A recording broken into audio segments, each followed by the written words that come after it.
अस्सलाम वालेकुम जी। तो उम्मीद करती हूँ आप सब खैरियत से होंगे।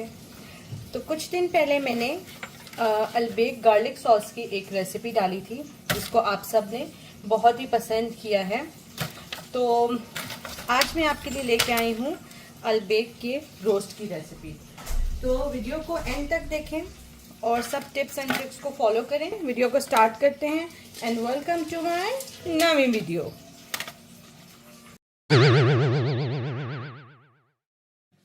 तो सबसे पहले हम जी चिकन को वॉश करके हमने इसको पीसेस में काट लेते हैं। ठीक है, इसको हमने स्किन के साथ ही पीसेस में करना है। तो बिस्मिल्लाह। तो सबसे ये हम स्किन के साथ ही इसको काट लेंगे। ये देखिए जी, चिकन के हमने पीसेस कर लिए हैं। ठीक है, और अब हम इसको एक वो इस तरह मैंने डाल दिया है देचके में। ठीक है, इसमें अब मैं डालूंगी वाइट विनेगर। वाइट विनेगर हम इसमें डाल लेते हैं तकरीबन 2 टेबलस्पून। ठीक है,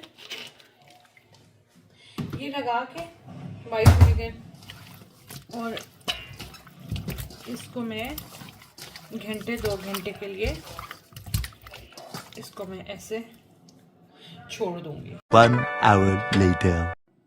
तो ये देखिए जी, 1 घंटा गुजर चुका है। हमने चिकन में सिरका डाला था और पानी डाल के इसको 1 घंटे के लिए हमने रख दिया था। ये आपने ज़रूर करना है क्योंकि इससे ये होता है कि चिकन में जितना खून गंदशन जितना होता है वो इससे निकल जाता है। तो इसको हम ड्रेन करते हैं और चिकन को अच्छी तरह से हमने ड्राई कर लेना है।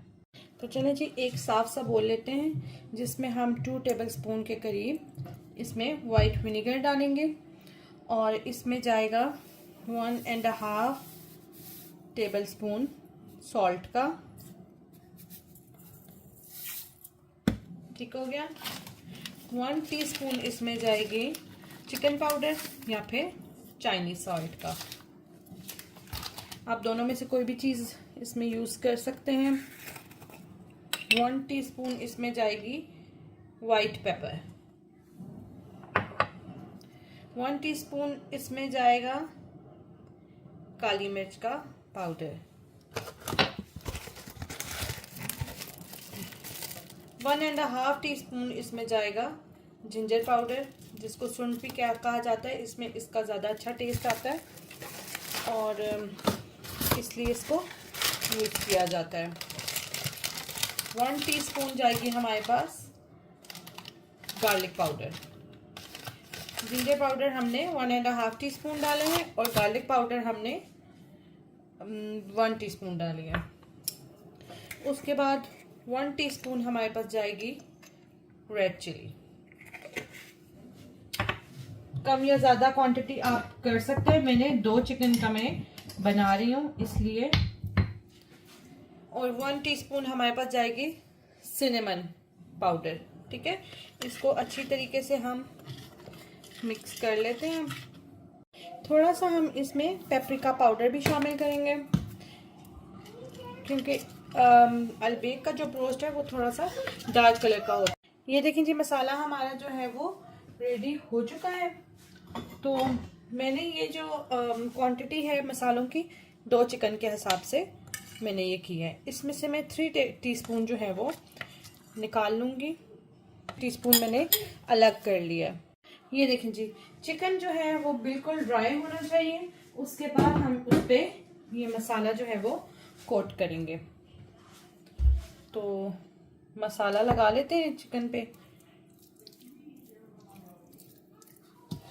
ये एक पीस लेके हम इस पे ये मसाला लगा लेंगे। ज़्यादा मसाले को पतला नहीं करना, बस ऐसे ही हम इसको मसाला इसके ऊपर लगा लेंगे। ये देखिए जी, चिकन को मैंने अच्छी तरह से मसाला लगा लिया है। तो अब जो हमने ये 3 टीस्पून जो हमने निकाला था इसको हम थोड़ा सा पतला कर लेते हैं